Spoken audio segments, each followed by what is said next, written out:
Kadapa MP ఇవ్వమనండి, ఎవరు ఇవ్వద్దంటున్నారు? గెలిచే seat కదా, గ్యారెంటీ గన్ షాట్ సీటు కదా, సొంత బంధువు కాదని ఇవ్వమనండి, అప్పుడు ఒప్పుకుంటా. ఓకే, గెలిచే సీటు ఉంది కదా పులివెందల, అది ఇవ్వమనండి. అరే ఓడిపోయే సీట్లు బీసీ సోదరులకి ఇచ్చి మేదో న్యాయం చేస్తున్నాం, పొడి చేస్తున్నాం అంటే ఎవరు నమ్ముతారు స్వామి? ఇక్కడ అడుగుతున్నా, ఎవరు నమ్ముతారు?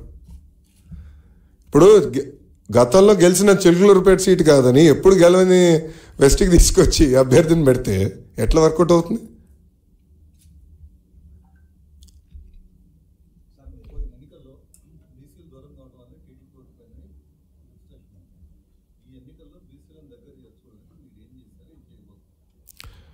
మీరు చూస్తే ప్రధానంగా బీసీ సోదరులకి ఇప్పటికీ పాదయాత్ర ద్వారా వాళ్ళు ఎదుర్కొంటున్న సమస్యలు తెలుసుకుని నేను కొన్ని హామీలు ఇస్తాం జరిగింది. ఆ హామీలు ఇప్పటికి కట్టుబడి ఉన్నాం. ఒక ఉదాహరణ, బీసీ సోదరులకి మత్స్యకారుల సోదరులకి 217 జియో తెలుగుదేశం పార్టీ అధికారంలోకి వచ్చిన మొదటి 100 రోజుల్లో మేము రద్దు చేస్తామని కూడా చెప్పాం. సో చాలా స్పష్టంగా ఉపకులాల వారిగా వాళ్ళు ఎదుర్కొంటున్న సమస్యలు ఏంటి, రేపు మన ప్రభుత్వం ఏర్పడిన తర్వాత ఎలా అమలు చేస్తామని కూడా చాలా స్పష్టంగా చెప్తాం జరుగుతుంది. ఇంకో పక్కన 54 ఉపకులాల వారికి 54 కమిటీలు, సాధికార కమిటీలు మేము గతంలోనే వేసాం. ఉపకులాల వారిగా నాయకత్వాన్ని మేము ప్రోత్సహించాం. వాళ్ళు కూడా ఆయా ఉపకులాల వారిగా మీటింగ్లు పెట్టుకున్నారు, వాళ్ళు కొన్ని వివరాలు సేకరించారు. అవి కూడా రేపు మేనిఫెస్టో ప్రకటించినప్పుడు దాంట్లో మేము పెడతాం.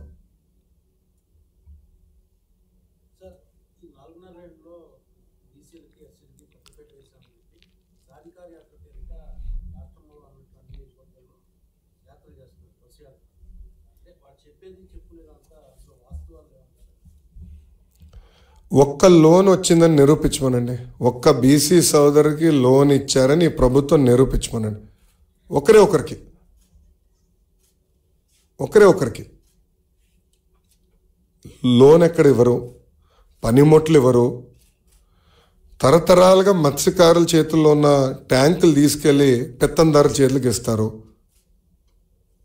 ఇంకా బీసీ సోదరులకు న్యాయం చేసిన ఎట్లా పేర్కొంటుంది ప్రభుత్వం? ఇంకో పక్కనే దళితుల గురించి మనం మాట్లాడుతున్నాం. ఎప్పుడు లేని విధంగా దళితులపైన ఇన్ని దాడులు జరుగుతుంటే కనీసం ఒక్కసారి నోరిప్పాడా ఈ ముఖ్యమంత్రి? డాక్టర్ సుధాకర్ ఏమైంది? అనితారాణి గారు ఏమయ్యారు?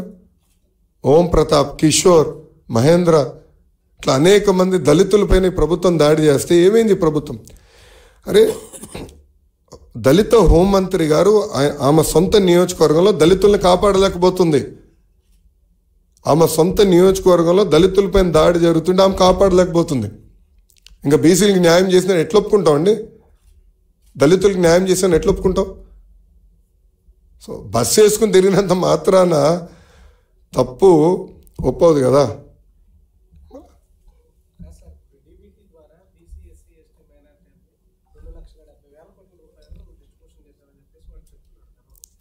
డీబీటీ కనిపెట్టాడు స్వామి, బటన్ జగన్ కనిపెట్టాడా? 2009 ఎన్నికల మేనిఫెస్టోలో ఆనాడు తెలుగుదేశం పార్టీ డీబీటీ ప్రకటించింది. అది 2014లో మేము అమలు చేశాం. ఇప్పుడు బీసీ కార్పొరేషన్ ఎందుకు ఏర్పాటు చేస్తామండి? బీసీ సోదరుల్ని పేదరికం నుంచి శాశ్వతంగా బయటికి తీసుకొచ్చేదానికే సంక్షేమ కార్యక్రమాలు చేస్తాం, స్వయం ఉపాధి కల్పిస్తాం. సో సబ్సిడీ ద్వారా లోన్లు అందజేస్తాం, పనిముట్లు అందజేస్తాం. అది మా ఎజెండా. అది ప్రభుత్వం ఎక్కడ చేసింది నాకు చెప్పమనండి. అంటే రొటీన్గా ఇచ్చే పెన్షన్లు, అరకొర ఇచ్చే స్కూల్ ఫీ రీంబర్స్మెంటు, అర్ధ వడ్డీ, ఇవన్నీ దాంట్లో రాసేసుకుని బీసీలకి మేము న్యాయం చేసామంటే ఇది ఎంతవరకు కరెక్ట్?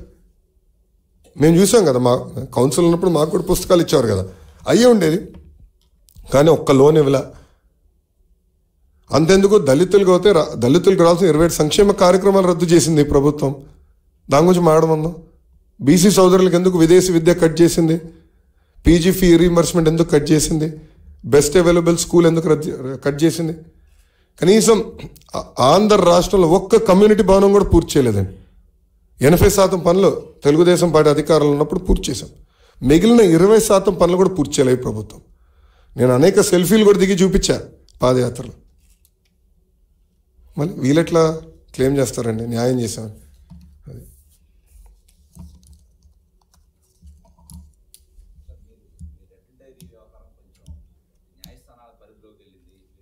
వ్యాఖ్యానం ఇచ్చారు మీటింగ్లో రెడ్ డైరీ గురించి.